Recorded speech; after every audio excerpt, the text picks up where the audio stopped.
Français dans le monde, la première plateforme multimédia d'aide à la mobilité internationale. Bienvenue sur notre podcast. Je m'appelle Gauthier Seyss. J'ai le plaisir d'accueillir aujourd'hui Sophie Bresnier. On va partir à Kigali. Nous voilà au Rwanda. Françaisdanslemonde.fr. Je vous emmène dans le pays des 1000 collines. Et oui, nous sommes un peu en altitude à Kigali, 1400 mètres d'altitude. Du coup, c'est plutôt pas mal côté météo. On va en parler de ça et de l'installation à Kigali, une ville qui va peut-être vous surprendre, avec Sophie, qui est la présidente de Kigali Accueil, qui fait partie du réseau FIAF. FIAF, partenaire de Français dans le monde. Bonjour Sophie. Bonjour, Gauthier. Content de faire ta connaissance. Tu es née à Arras, pas très loin de nos studios. Nous sommes à Lille. Et très vite, tu vas grandir à Fontainebleau. Tu es une fille de militaire. Tu aurais pu beaucoup voyager petite, mais comme tu es la dernière de la famille, tu as échappé à ça. Exactement. Mais ça m'a rattrapé plus tard, avec une grande volonté de le faire. Vivre à ma famille. Alors, tu as eu l'occasion de te marier et de quitter Fontainebleau pour Nantes. C'était quasiment une première expatriation déjà pour toi. C'est ça. Donc, en connaissant effectivement le réseau des villes accueil, avant de le découvrir plus tard pour la FIAF avec le même réseau, mais à l'international. Parce que c'est vrai que la FIAF a l'équivalent pour les Français qui déménagent de métropole en métropole française. Ça s'appelle AVF. Je l'ai découvert grâce à toi. Et donc là, c'est Nantes Accueil qui t'a permis de te mettre un peu à l'aise dans cette ville. Tout à fait, voilà, et d'y intégrer ma famille naissante, puisqu'on a eu 2 enfants qui sont nés à Nantes, et de prendre vite ses marques en fait dans les villes dans lesquelles on arrive et ce qu'on a permis de vivre après dans nos différentes expatriations. Alors la famille va grandir, vous allez être avec 4 enfants et une envie d'international avec ton mari qui travaille dans le groupe Veolia. Un jour, il te dit, on part en Estonie, et toi, tu réponds, c'est où? C'est ça, tout à fait. Donc, aux innocents, les mains pleines, c'était pas du tout, on espérait l'Amérique latine, et voilà, on est parti dans un pays nordique, tout aussi exotique à mes yeux. On a passé 4 très belles années. Tu m'as dit que c'était plat, mais chouette. Mais plat, mais très chouette. Voilà, content de rentrer du coup aussi en France l'été et de retrouver des paysages plus variés et d'apprécier notre pays toujours. Je trouve que l'expatriation permet ça aussi, prendre du recul sur notre pays qui est la France et mieux l'apprécier aussi. Alors, vous aurez en effet plusieurs destinations d'expatriation. L'Afrique, vous irez au Gabon à Libreville en 2014. Il y aura également le Sénégal, au nord du Sénégal. À chaque fois, ces retours en France, tu me disais que c'est Veolia qui avait une organisation de ce style qui faisait qu'à chaque fois, il fallait revenir. Mais on me dit que parfois, le retour en France, c'est pas simple. Eh ben oui, il faut retrouver effectivement son organisation avec des enfants qui ont grandi. Donc de toute façon, il faut recaser tout le monde dans les bonnes écoles aussi. C'est pas toujours simple. Et puis on rentre, même si nous on a la chance d'avoir notre maison basée à Fontainebleau et de retrouver nos amis. Eh bien voilà, on a passé 4 ans de notre vie en dehors de notre ville, donc on rentre différents. On retrouve des amis différents aussi, parce que eux aussi, même s'ils n'ont pas bougé, évolué dans leur vie. Et donc, il faut toujours reconstruire et se réadapter et ne pas être trop nostalgique aussi, parce que on a vite tendance à regretter cette vie toujours tournée vers une nouveauté. Et donc voilà, toujours un temps de réappropriation. Donc tout à fait. Depuis 2 ans, c'est le Rwanda qui s'est mis sur votre chemin. Un peu différent cette fois, il n'y a plus les enfants avec vous, ils ont grandi.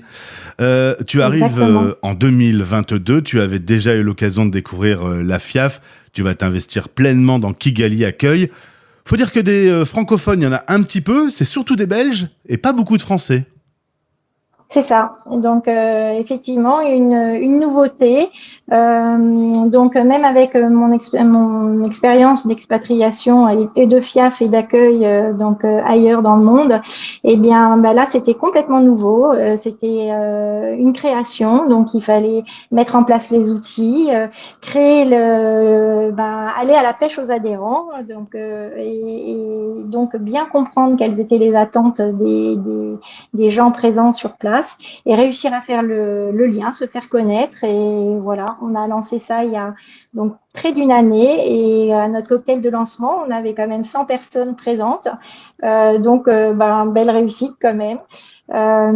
Et puis au bout de 3 mois d'existence, au moment des journées annuelles, justement, je sais que la FIAF était vraiment agréablement surprise de voir qu'on avait déjà 50 familles adhérentes en 2 mois de temps. Donc réellement, je ne m'étais pas trompée, ça répondait bien à un vrai besoin sur le territoire. Eh bien, félicitations, Madame la Présidente.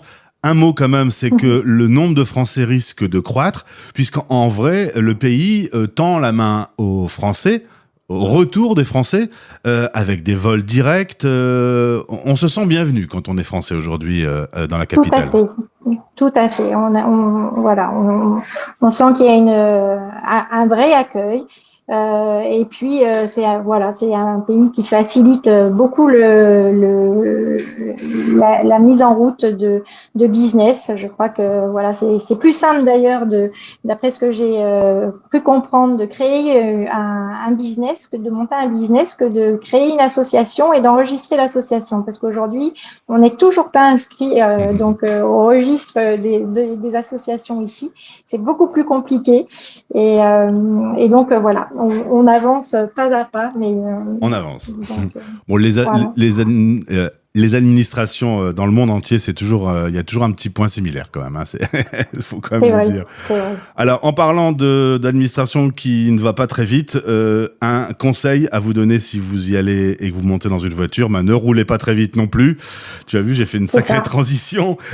Tu nous rappelais que les routes, c'était partout 60 km/h maximum, et si on ne respecte pas ces 60 km/h, il y a bien un radar qui va nous rappeler que c'est 60 km/h. Exactement, tous les 4 kilomètres, il y a un joli radar sur la route, qui est incontournable. Si on dépasse d'1 km/h, on se fait flasher et on reçoit un joli SMS, parce que c'est hyper organisé. On reçoit tout ça par SMS. On peut consulter si pendant notre trajet, donc 2 heures après, on fait l'objet d'amendes et on doit les régler sur le champ. Et on a 3 jours pour les régler. Et si on se fait contrôler au bout pendant un futur trajet et qu'on a des amendes en suspens, on ne peut reprendre la route qu'après règlement par mobile money. Quitte à être moderne, incroyable.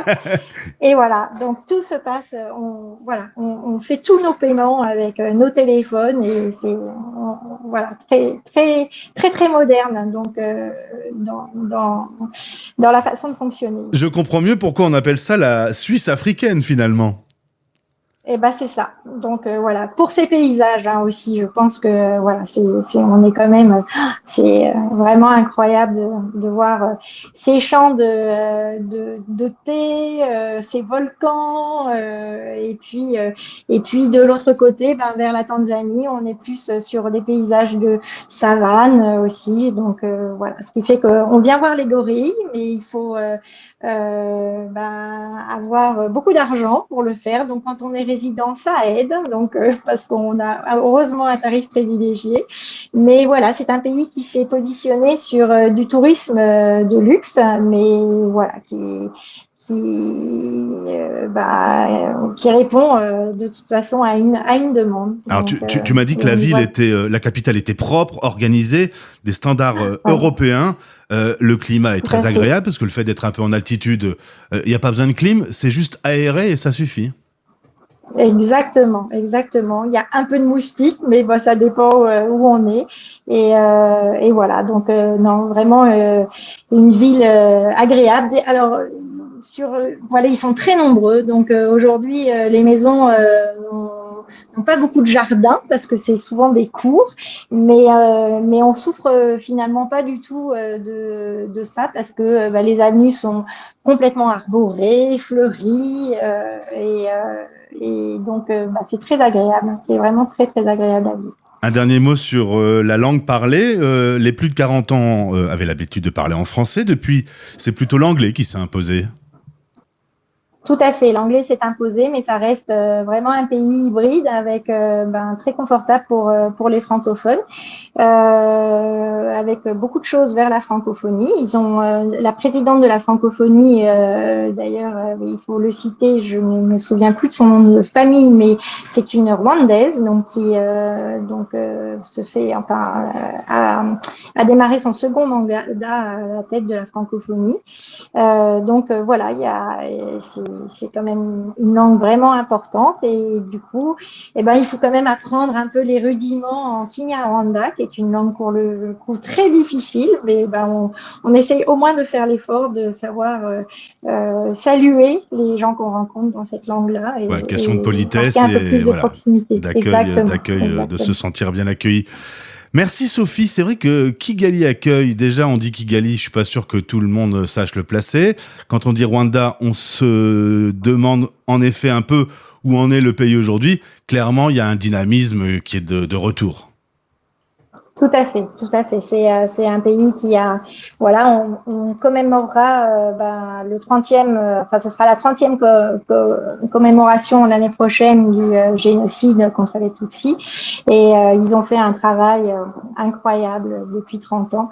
Ils ont su relever ce pays du chaos et franchement, pour le bien de tous ses habitants et de tous ceux qui décident de prendre le chemin de ce petit pays, donc qui le vaut beaucoup. En tout cas, tu en parles avec passion. Merci Sophie pour ce témoignage. Si vous voulez en savoir plus, vous pouvez contacter l'équipe de Kigali Accueil, la présidente et tout le bureau, puisque les liens sont dans ce podcast. Merci beaucoup, au plaisir de te retrouver. Merci beaucoup et à très bientôt. Retrouvez ce podcast en intégralité sur françaisdanslemonde.fr.